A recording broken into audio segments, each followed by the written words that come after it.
Welcome to the Rig and Farm YouTube channel. In this video, we'll show you the newly remodeled hutch for our rabbits. For the last several months, the rabbits have been living in wire cages in the garden. This dilapidated hutch was included with everything else when we bought our rabbits, and it just kind of hung out next to our shipping container for a long time. We had thought about fixing it up and moving the rabbits into the chicken area, so that's what we finally did. Ashley's parents have been living on our farm for a few months, and her dad is always looking for projects to work on around here. He dismantled and pressure washed it, asked what we wanted to do with it, and got a list of supplies together to make some improvements. We moved the two doors from the sides to the front, put new wire on all the sides, and got a new roof on top with additional roofing material on the back. The doors open by rotating these wooden latches.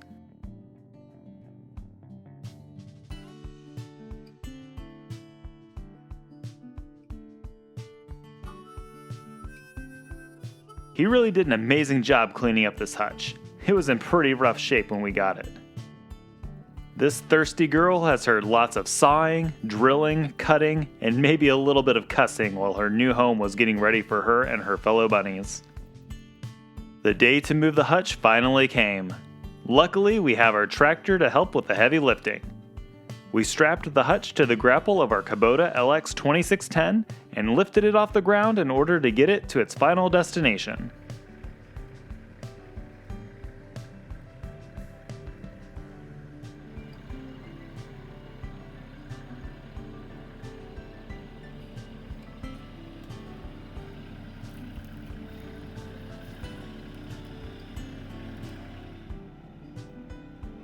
The chickens and ducks thought it would be best to hide in their coop during this process.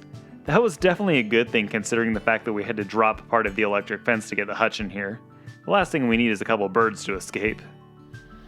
We built a stand for the two 5-gallon buckets used in the rabbits' watering system. It was made entirely of scraps from our back deck. It needed to be heavy and sturdy enough to not tip over, so of course we used the tractor to help move it to the hutch.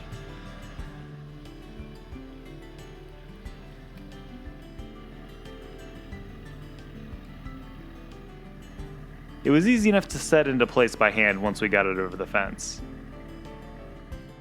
Before moving the bunnies into the hutch, we made sure they had plenty of hay and food ready for them. This feed trough was made from some aluminum gutter and then secured to the back wall of the hutch. We installed 6 water nipples on the side. We have links below for all the parts of this watering system if you're interested in doing something similar. These are made specifically for rabbits and hook onto the wire for easy installation. The spring on the right side of each one makes it fit to pretty much any size spacing you could have in a rabbit cage or hutch.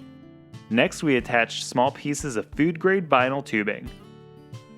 It's extremely important to use hose clamps because water will drip out constantly and empty the buckets before you know it if you don't get a really tight fit on the tubing.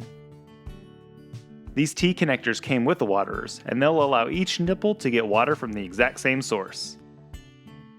More tubing was cut to connect them all together. The ends will connect to the two 5-gallon buckets. We use T-connectors to allow the buckets to be connected as well. This is a really nice feature because you can put a garden hose in one bucket and fill up both of them at the same time. The stand we built was secured to the hutch with two 2x2s to ensure it doesn't get knocked over by strong winds or a crazy chicken. The rabbits were loaded into this cat carrier and brought down to their new home. They didn't want to come out on their own, so we had to help. They were also a little timid at first while they explored.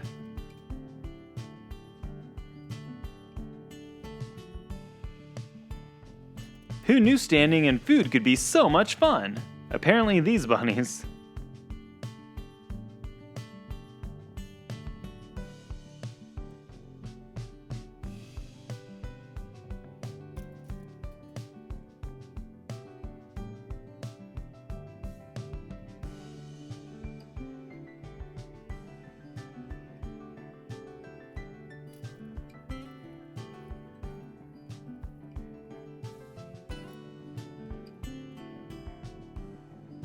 So, we have 1 male and 5 females. This girl is not interested in having a boyfriend just yet.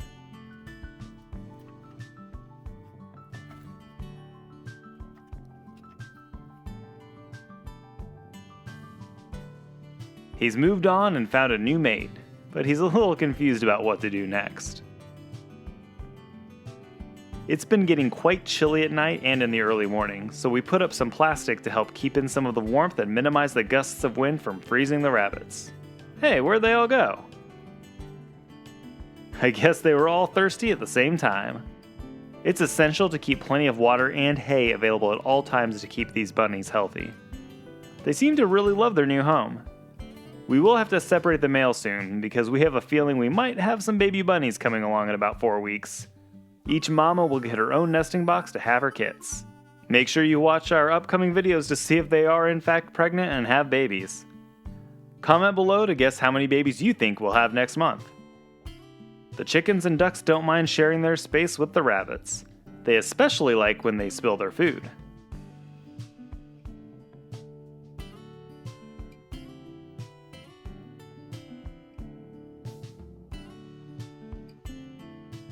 We plan on building a small trough for the bird feed soon, because throwing their food on the ground can be a little wasteful if they don't eat it all and it starts to rain.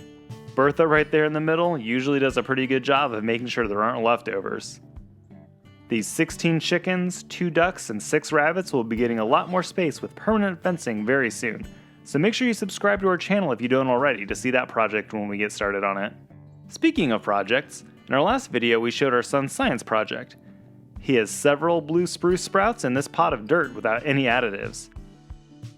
The straight garden soil has a few as well.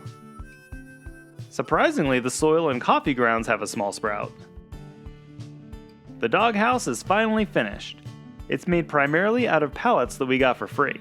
There are a few sheets of OSB on the outside, some insulation on the inside, and a galvanized steel roof. Can't forget about that solar-powered light with a motion sensor.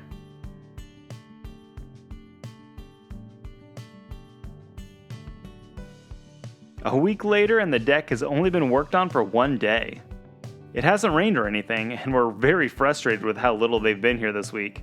It looks nice and finally has stairs and a few rails, but they'd be done by now if they were actually here working on it for more than a few hours per workday.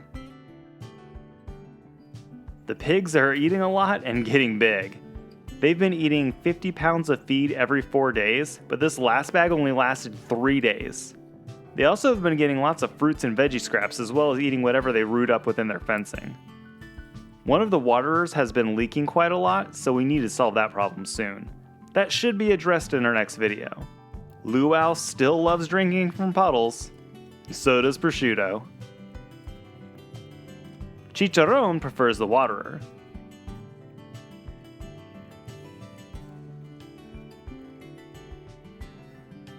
We'll be expanding their fencing soon using T-posts and this poly wire. It should provide a more visible fence compared to the steel wire we originally planned to use. Thank you so much for watching. We hope you come back to check out how our little farm continues to progress. We'll see you next time!